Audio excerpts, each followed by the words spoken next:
So I want to welcome you all to this morning's Coffee Break and Culture. I'm thrilled to have Judy Sirota Rosenthal as our presenter this morning. Part mystic and part woman of earth, cracked open by life, by poets, shamans, healers, wise women, children and fools, the immanent, the transcendent, the broken, the whole, described in her art and life as an elegant primitive. Her work awakens viewers, exploring paradox, polarity, emotion, movement, and stillness. Her work is simultaneously personal and universal, simple and many-layered, provoking and comforting, alive and still. With exhibitions across the country in places like Yeshiva University Museum in New York City, Rosen Art Museum in Boca Raton, Florida, Hebrew Union College, award-winning with collections in places like Yale University and HUC JIR Museum. Please welcome Judy Sirota Rosenthal.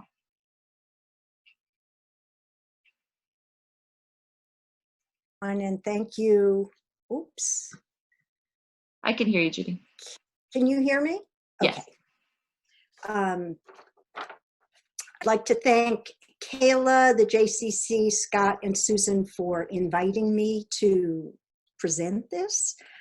The structure will be, we'll go through the images and the presentation, and if you have questions, please put them in the chat box, and I'd be happy to answer questions at the end of the presentation. I don't want to interrupt the flow. It's hard to put as many years of work up, and so I just want to be able to go through it. So what is wholeness? So the way I feel about it is that we're whole and broken at the same time. There is a Japanese idea called kintsukuroi, and where the breaks in, say, a piece of porcelain are filled with gold, and that's the repair. So I also want to bow to all of my teachers. These are two of them, Ben Shahn and Carita Kent. I have studied with a lot of people, not in person, but I have studied with many people in person. And I'd also like to thank all of my teachers, my mentors, my family, and my friends for contributing to who I am. So this is Ben Shahn on the left, and I actually created this presentation about 3 years ago for a conference in Madison, Wisconsin, and now that Ben Shahn piece is so important. It's so true. But what I loved is the idea of a graphic and a few words. Carita Kent is someone who was a Catholic nun and an artist and taught people about art from the heart. So I encountered both of these people in the mid-60s in Boston. I didn't meet them in person, but I met their work. And when I saw it, it spoke to me in such a way that I felt this is what I want to do in my life. So I became a card maker. I've done a lot of things in my life. I did go to college. I did everything I was supposed to do in Boston, and then I got myself to California, and that was the late 60s. So that was where I really figured out I was an artist. I was going through a very hard time. I painted a 6-foot rainbow on my apartment wall, and I said, that's it. I said, I need to be a maker. I need to make things. I need to use my hands. So the cards on the left came out of a series of, these are all done with potatoes.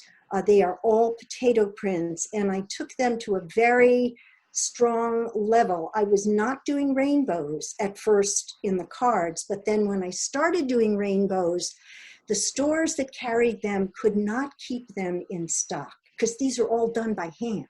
I mean, and they were sold around the country. And then I went into making larger pieces.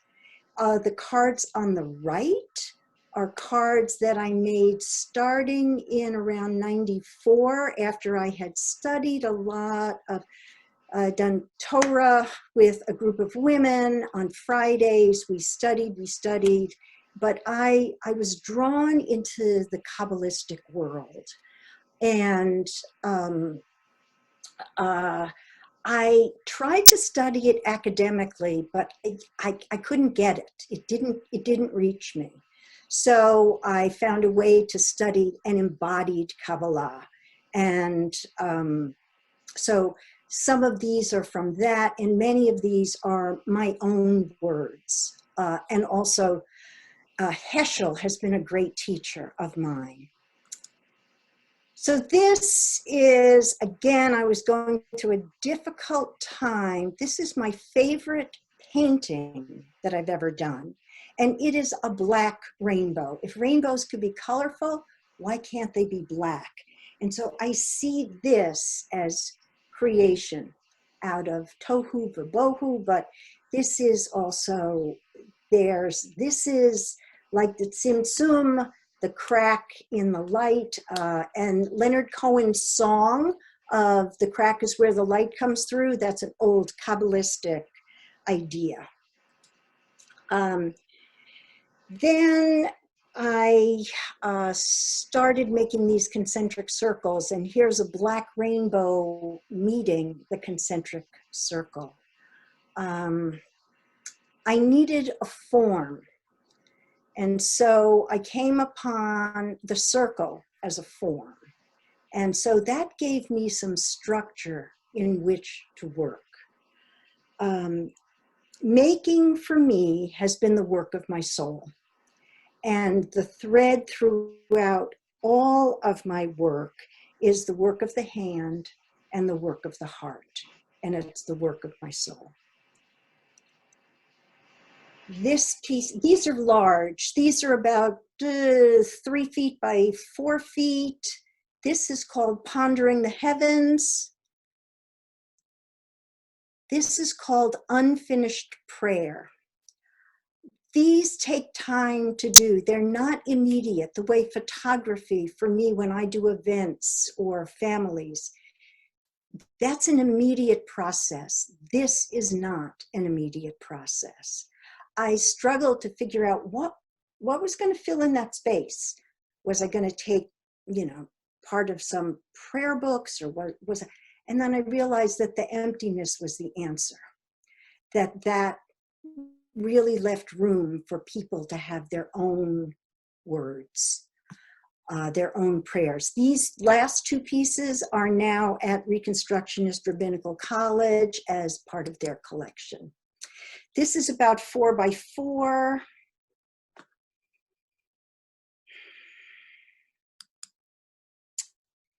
This, for me, is about 3 feet by 4 feet. This is, for me, Kabbalistic, and it's the 4 universes. But it can be anything for you. Whatever you see, however you receive it. The work that I do is very participatory. It really demands the asks of the viewer to bring what they have, what their associations are to this. And one friend of mine said to me, "Oh, Judy, these are soul portraits." Now, this is the mid-'80s, before soul portraits became popular in another form. So I've made many of these. This kind of circular thing, we have 3 daughters. For each daughter's bat mitzvah, I made artwork that went around the synagogue. I did not do balloons, but it came from, and it was accompanied by texts from their Torah portion and their Haftorah portion, or from the liturgy, and you will get to see that. later on.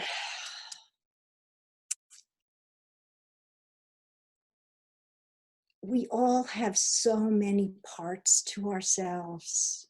We all have so many colors. We are all so many colors. So here we move into another form. I was walking in the woods and I was feeling great reverence for nature. So I found these sticks and I picked them and I brought them home and I started working with them. So these are all, to me, forces of nature.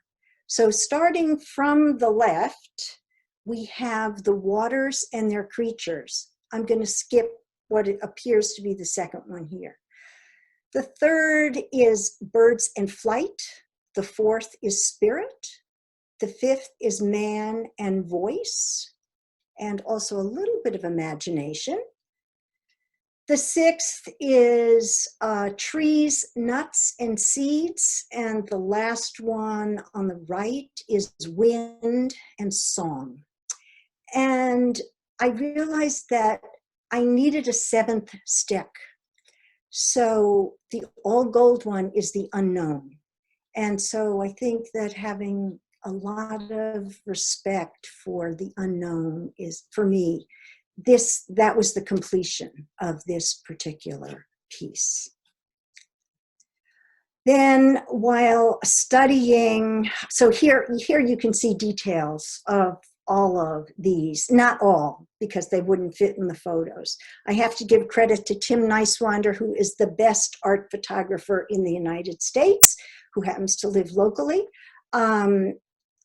for taking some of these photos of my stick pieces and some of my other work.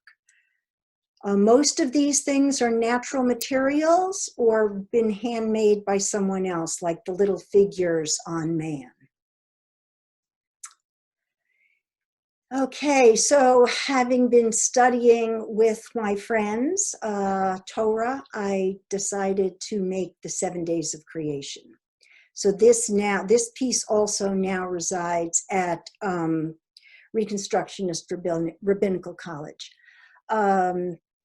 So the first 3 days of creation were done on dark rods before the sun and the moon came out. So the sun, the moon governs the months, and the sun governs the seasons. So you see that on the center rod. On the rod that is the second from the right is the 6th day, and on the twilight of the 6th day, the rainbow is one of the 10 miracles formed at twilight. And the 7th day is Shabbat. And I did do Shabbat differently originally, and I had to rip the whole thing because it didn't feel right. So this was done, I would say, late 80s, probably in the late 80s.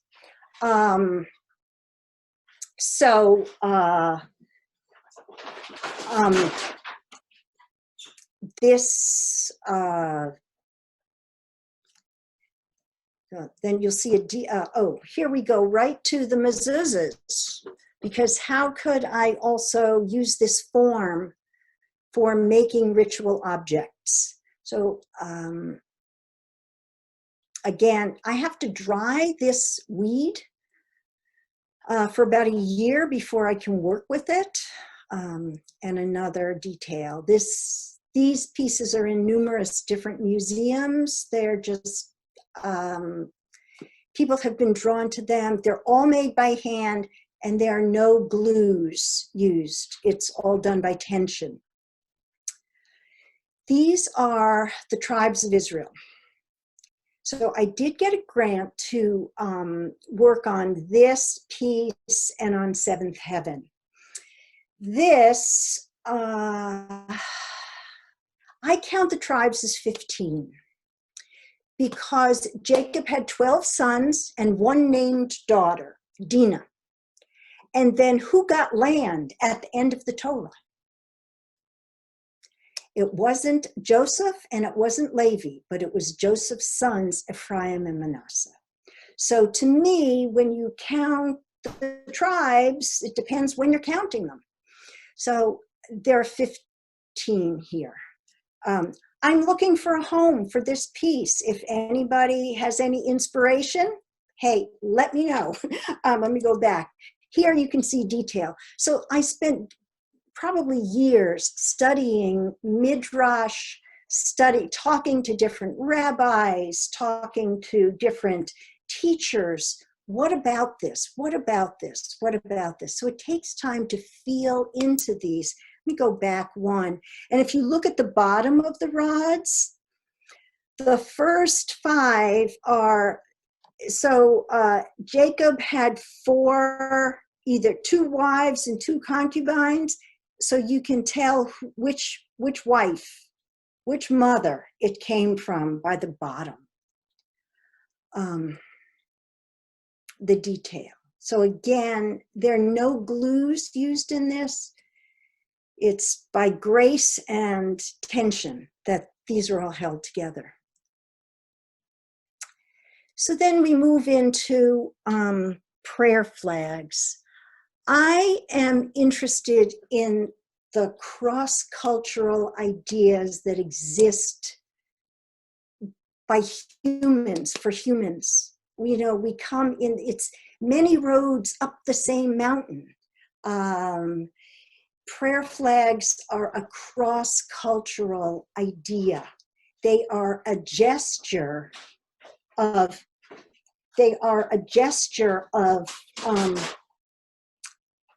humanity, of individual humans and of cultures to send messages skyward with blessings, prayers, your longings.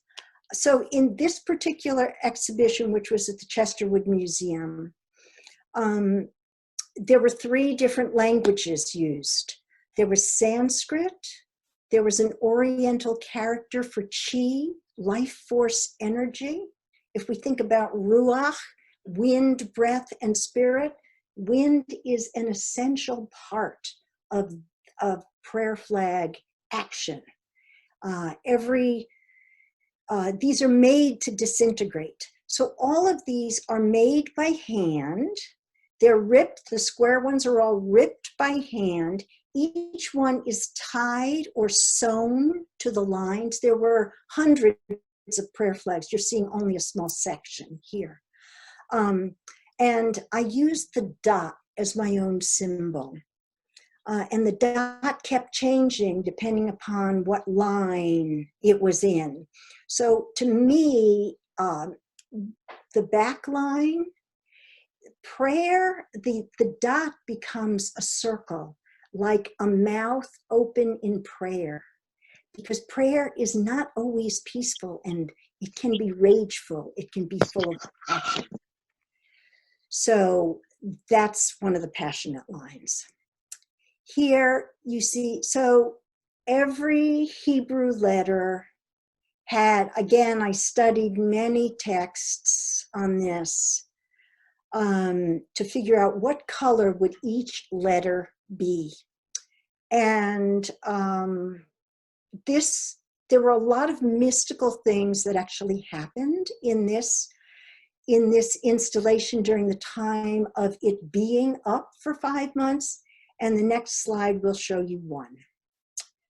I made one arrangement was of 18 flags for high, 6 on each row of 3.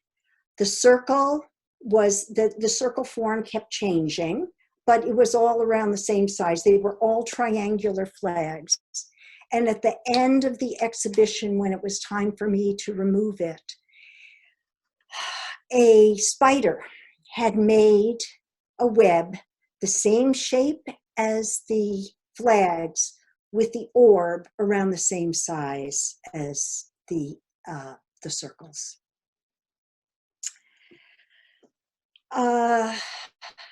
So I have done numerous memorial pieces.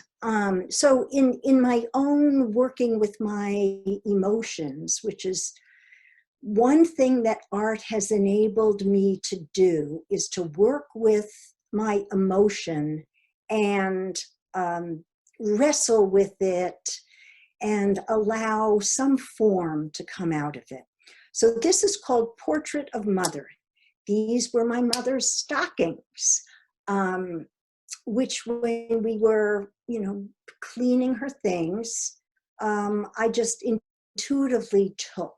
I didn't know why. But if you go to my website, there's much more about this particular piece. It is read Hebraically.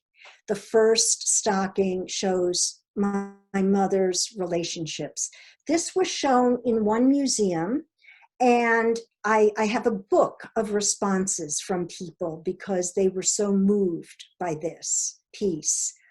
It was scheduled to be shown at another museum a few years ago, and as they were putting it up, a couple of people in the institution had a difficult time with this piece. I do not know why, but my hunch is it provoked something difficult inside them that, what is art supposed to do? Part of a function of art is not only to make us comfortable and feel good, but also maybe have us wrestle with our own unfinished business and emotions. So the piece was removed and was not included in the exhibition. This is a detail of that particular piece. The center item is a lot of my mother's things, and actually the bottom piece of cloth, my sister chose what my mother would be buried in, and my mother sewed and made all kinds of hand things, but that is a piece of the cloth that she had made her clothing, and that was the thing she was buried in. I think the two, I'm just going to speak for a moment about the eggshells. It's birth, it's how we often have to walk on eggshells in intimate relationships, and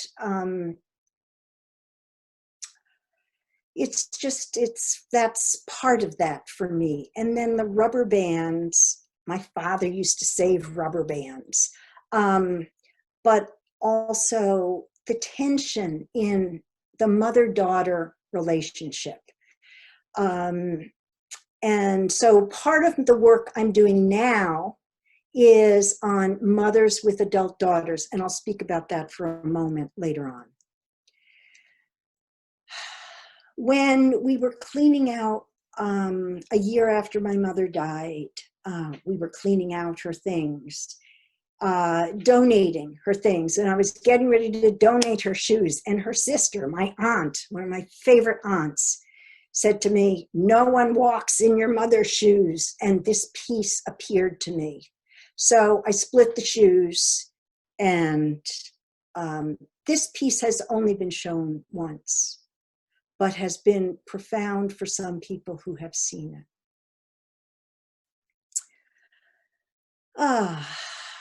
Then we move into text pieces, the worded pieces. So for daughter number 2, I did block prints for her bat mitzvah. And the texts in all of the worded pieces came from the places in the liturgy or other texts that arrested me. And I figured if they arrest me, then, I couldn't go forward. With whatever was going on in the prayer book, I could not go forward because this spoke to me so deeply. It went right to my heart. And this is a conceptual calendar.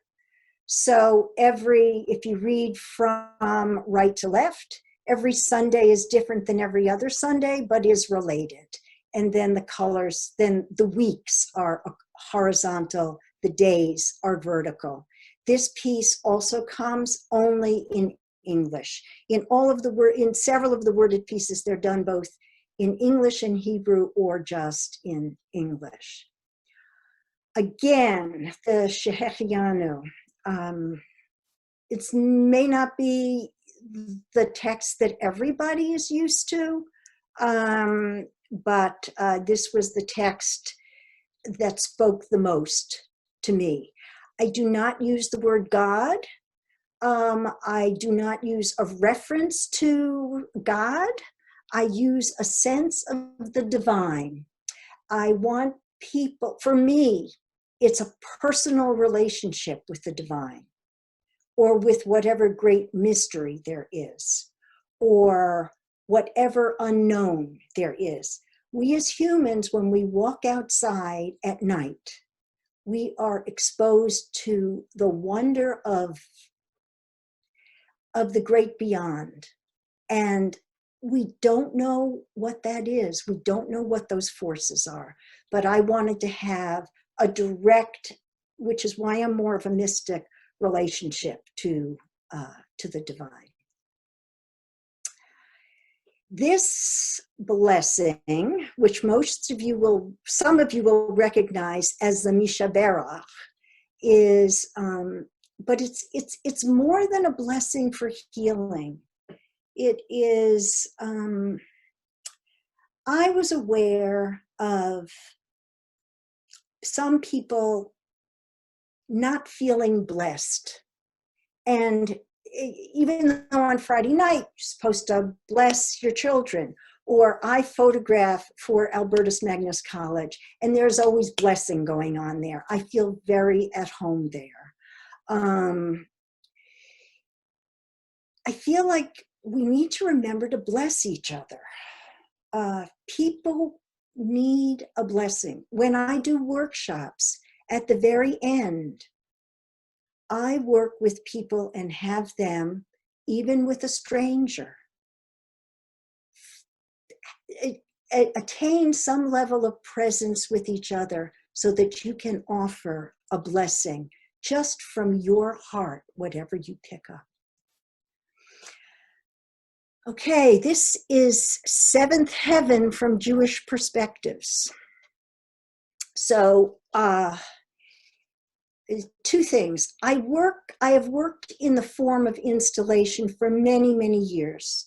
I like installation, just like the prayer flags, because I can be in full body relationship to it. I am a participant within the installation itself. In the early years, I never even documented my installations that were shown, or they were too complex. And I've had people walk out of installations in galleries tell me people were crying when they came out of that installation. It spoke to them at some level. So this is seventh heaven from Jewish perspectives. Many Jews will say, oh, we don't believe in heaven. Well, I have to tell you, if you look at some of the mystical texts, there are references to heavens. This from Hagiga, which is from the Talmud,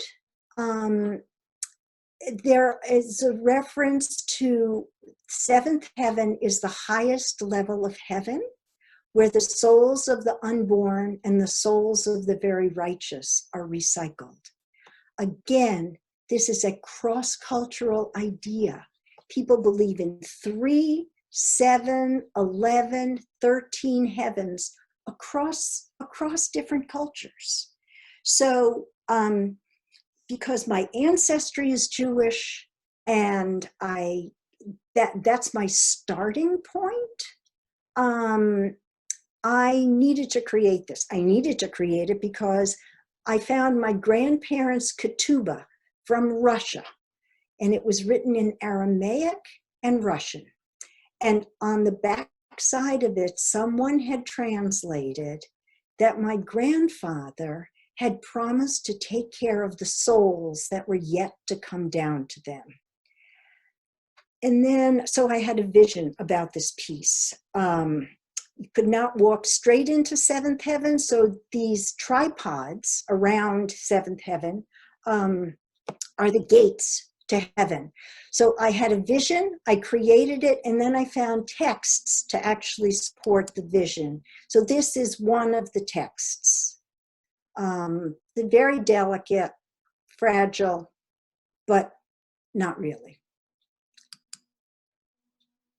I use a lot of stones in my work. In some installations, I have used red potatoes and red rocks found in Hamden. You'll see some in a minute. And the potatoes would sprout at the end of the installation, but the rocks would not. Maybe. So here, we as humans have to balance so many aspects of ourselves, the ones we like, the ones we don't like. And so we have to balance many different emotions. So these rocks contain lots of different feelings, emotions, all sorts of facets of what it is to be human.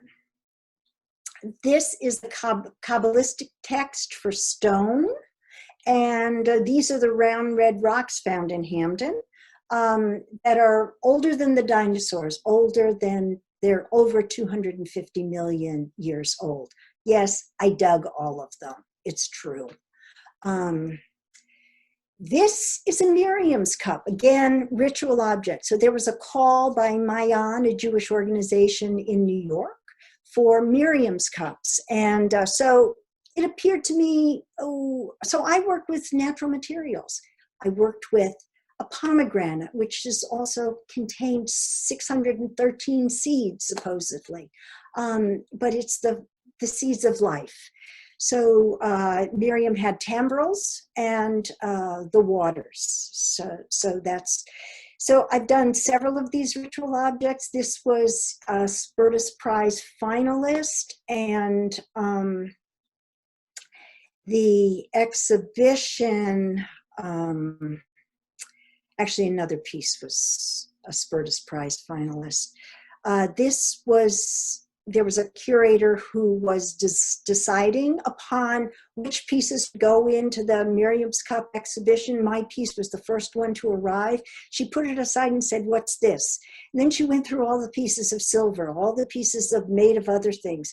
And then she came back to this piece and said, "You know, this is it." So you may have seen this piece. It has appeared in numerous different volumes and Haggadot. It's just, it came through me.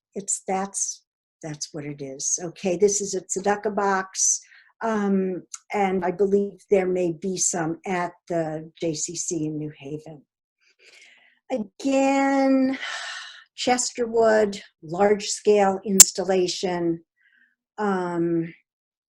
Working with the Buddhist colors. So again, each of these cloths is hand-painted, hand-dyed with a brush.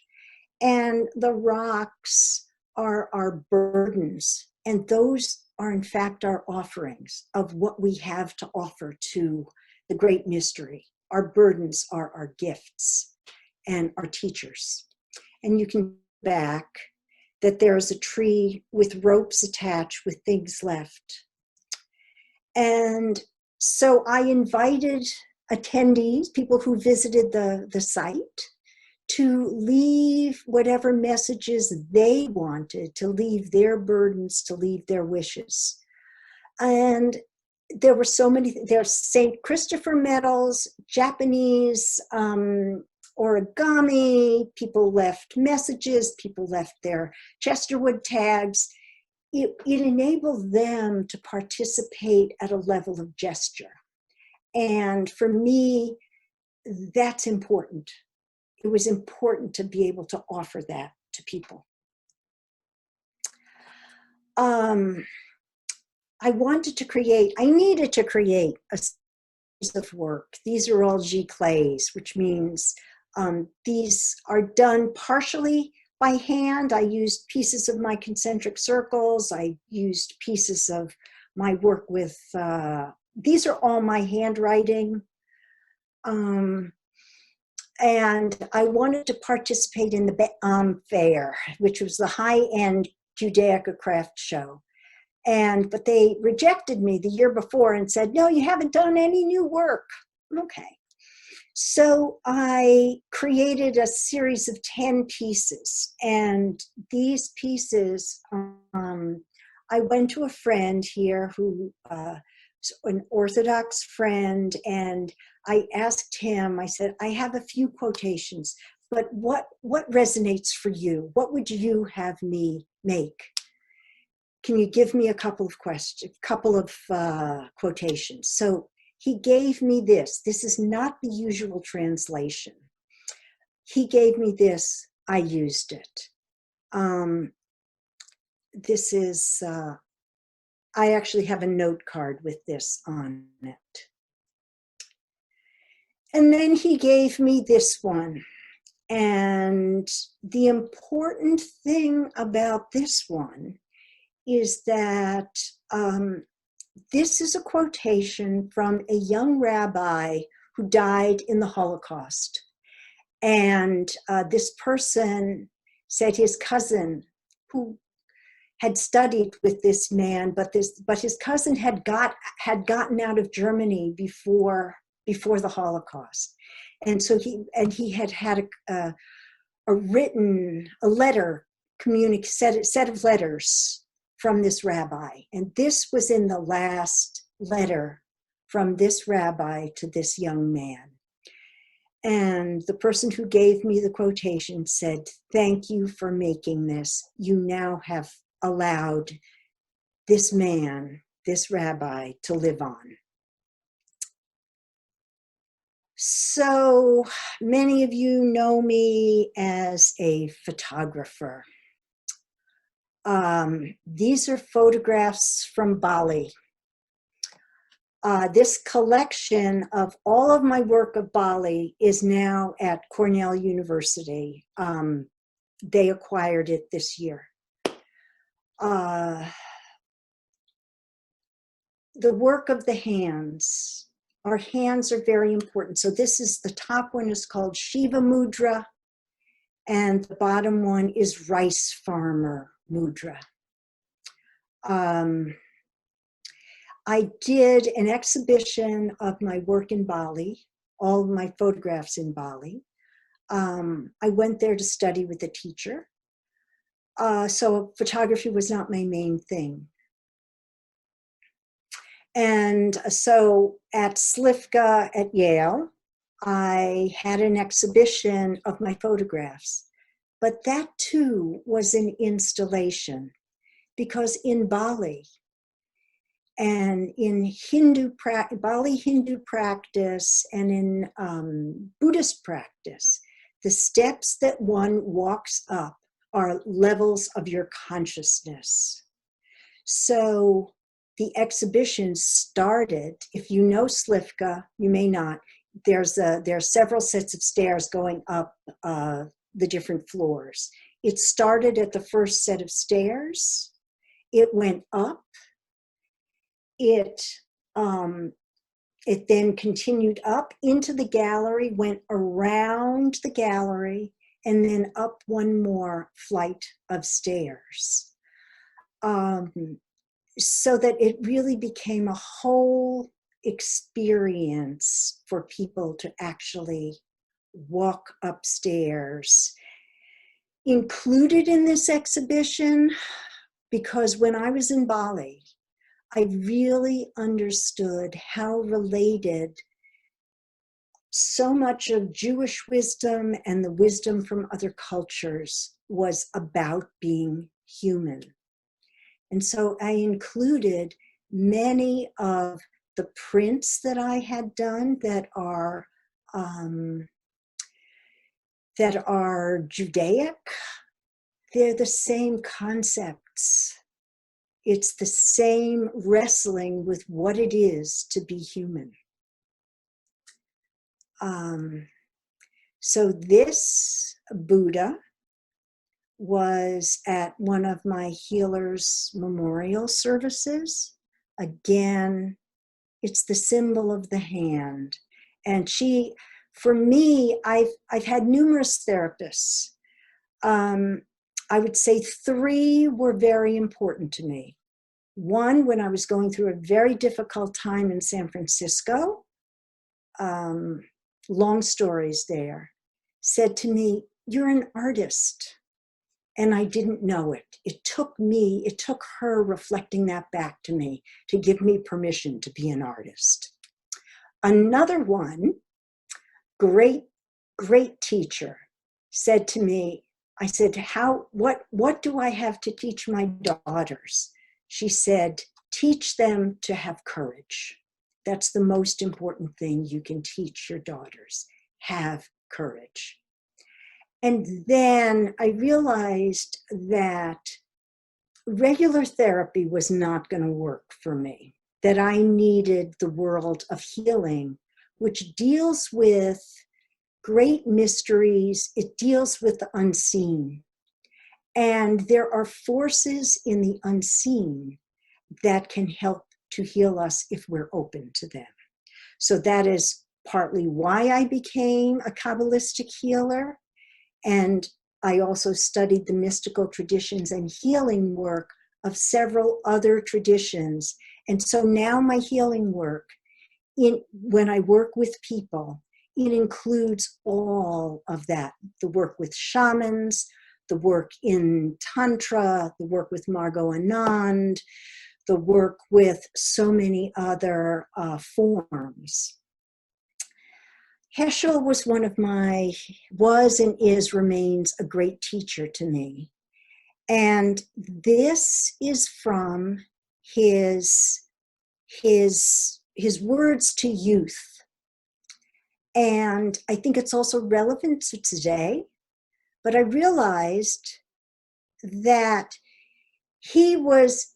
my hunch is, and I can't prove it, that he was working at the same time that Paul Goodman was working, Growing Up Absurd. So they were contemporaries. And so I wonder if his use of the word absurdity here has some reference to the popularity of Paul Goodman's Growing Up Absurd.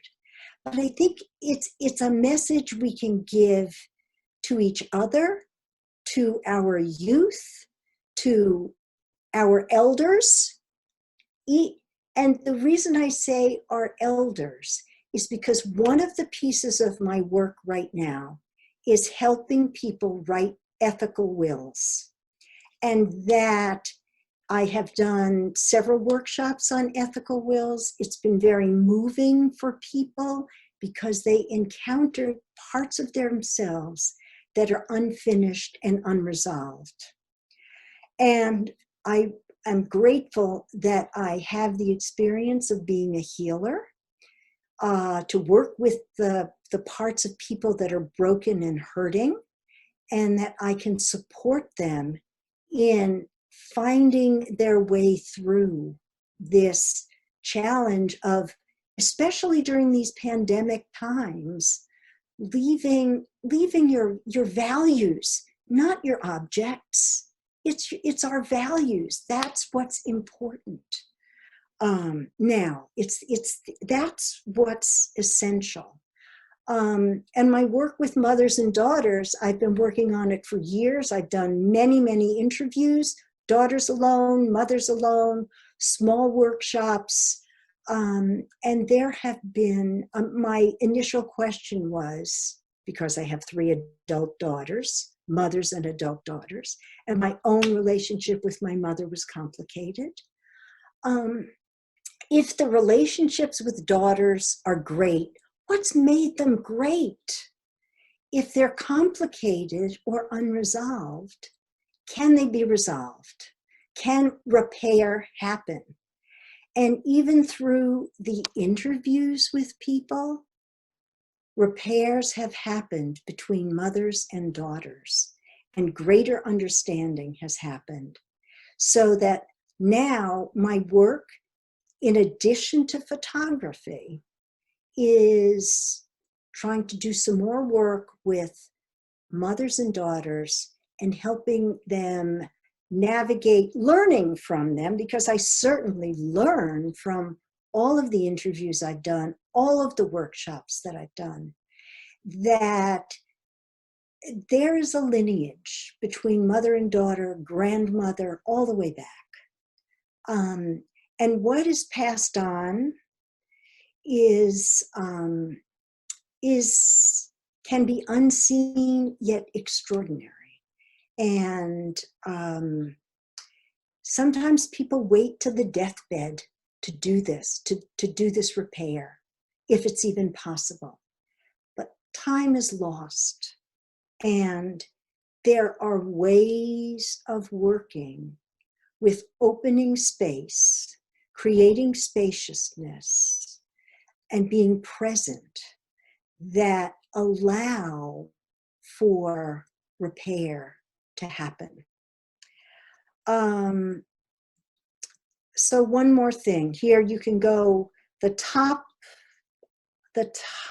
website is my art website. The bottom one is my photography website.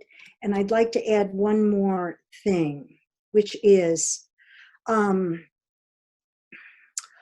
during these 2 months, and while the pandemic is actually happening, because people have used my cards for years, lots of rabbis have used my cards, I have now put the selection of cards that are available up on my art website. For anyone who decides to purchase cards from me at this time, because I am trying to finish with a lot of my work so that I can be freer and move on to doing what's important for me. I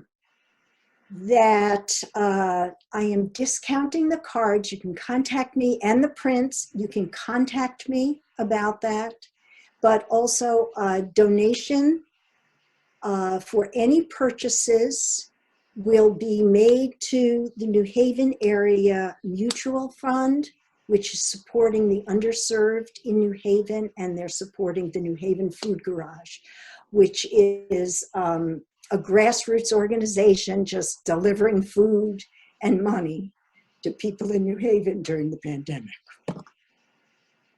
So, and at this time, when we're trying to support the post office because we want to be able to vote by mail, sending a note, a handwritten note to people is a way of touching them. And what I have found is that people have used these cards as meditations. You know, these came through me. They're not mine. They're everybody's. So I really appreciate everybody showing up for this. If you have questions, I would be happy to spend some time answering questions. If you want to put something in the chat box, or I don't know if you can raise your hand, but Kayla will manage that for us. And I just thank you all for attending and for witnessing. Judy, I cannot thank you enough for sharing your art and truly, your heart with us this morning. And I'm certain that I'm not the only one who connects with your work on a very personal level. We did have one question, which was, what is the name of the piece after Unfinished Prayer? Oh, I have to go back. Bear with me as I go back. Unfinished prayer. You're probably seeing my whole screen now. Unfinished prayer. This one.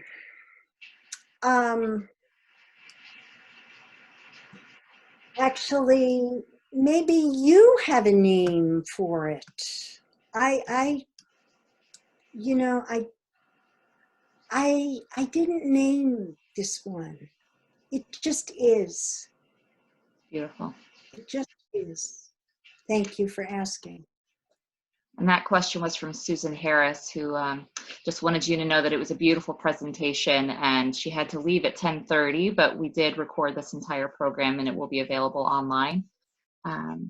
Joan Cohn wanted to share that she has an idea for placement of your piece that needs a home. So maybe you should connect with Joan later today. Great. And everyone has just wanted to thank you.